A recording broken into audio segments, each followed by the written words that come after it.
Hello and welcome back to the narrative now. I am Sudhanshu Sharma, and today, the 22nd of April, returns not just as a date but as a memory India cannot set aside. Because today, last year, in the quiet valleys of Pahalgam, where the Lidar River usually drowns out the noise of the world, gunfire did what decades of conflict could not. It froze a nation mid breath when 26 Hindu men who had come chasing the idea of Kashmir they had seen in postcards and in films were brutally killed in front of their families. People who came as tourists, left as names in headlines, as photographs in mourning homes, and as a question that refuses to fade. How long will this continue? Because what happened in Pahalgam last year was not just an isolated act of violence. It was part of a pattern, one that India knows too well, and one the world has for far too long chosen to acknowledge in fragments instead of confronting in full. Because when investigators begin to trace the origins of such attacks, whether in Kashmir, in Mumbai, in Pathankot, or beyond India's borders, the trail has an uncanny habit of circling back to the same geography, the same networks, the same handlers. Pakistan, not as a people, but as a state structure that has repeatedly and consistently allowed terror groups to operate, regroup, and relaunch. Organizations like the Jaish-e-Mohammed and the Lashkar-e-Toiba are not shadows in the dark. They are known entities in Pakistan with histories, with leadership structures, and most critically, safe havens. Over the years, their footprints have appeared not just in India, but in attacks that have shaken cities across continents. The methods evolve, the targets change, but the ecosystem that sustains them remains disturbingly constant. Pahalgam was just a reminder of that ecosystem at work. But the response from India this time was not immediate outrage alone, it was methodical. On the night of May 6th and 7th, under what came to be known as Operation Sindoor, Indian forces struck with precision. 9 locations, which were identified as terror infrastructure, were hit, and these were not symbolic targets. They were operational hubs, places where recruitment, training, and planning intersected. And the strikes were calibrated to do one thing: dismantle capability without widening the conflict beyond control.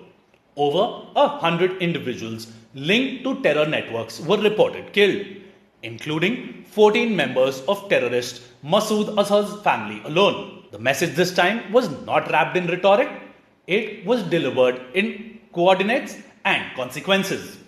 But even that was not the end of the story, because retaliation addresses the system, whereas justice demands accountability. And so, Operation Mahadev unfolded over weeks, not hours. It was quieter, less visible, but no less significant. Intelligence inputs tracked movements, intercepted communications, followed leads that often dissolved before they solidified. But on July the 28th, in a brief but decisive engagement, the 3 pigs directly responsible for the Pahalgam attack were burned to a crisp. There were no grand announcements in that moment, no spectacle, just the closing of a loop that had begun with chaos. And today, a year later, the language of remembrance has settled into something more resolute.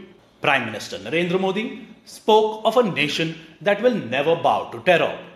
Defense Minister Rajnath Singh framed India's response as firm and unwavering. Home Minister Amit Shah has called terrorism the greatest enemy of humanity.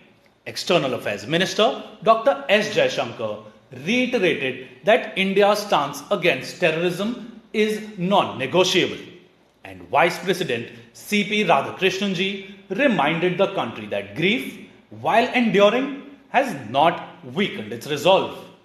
But something fundamental has changed. Because India today is no longer a nation that will merely absorb the shock of terror. India today is a nation that will define the cost of it. The ceasefire that followed was not a concession, it was a conclusion, drawn on India's terms at a time when its objectives had already been met. The infrastructure was hit, the networks were disrupted, the perpetrators were hunted down and eliminated. And yet, this is not over because Operation Sindoor was never designed to end with a single night of strikes. It was designed as a continuing doctrine, one that watches, tracks, and when required, acts without hesitation. Because the message now is not subtle, it is unmistakable. Any misadventure, any attempt by Pakistan backed terror groups to once again spill innocent Indian blood will not be met with restraint masquerading as patience. It will be met with a force so decisive that the consequences will echo far beyond the battlefield. India has shown what it can do, and if pushed again, it will not just respond, it will redefine the cost of provocation itself. Because this is no longer an India that waits, this is an India that answers with all its might. Jai Hind, Bharat Mata ki Jai.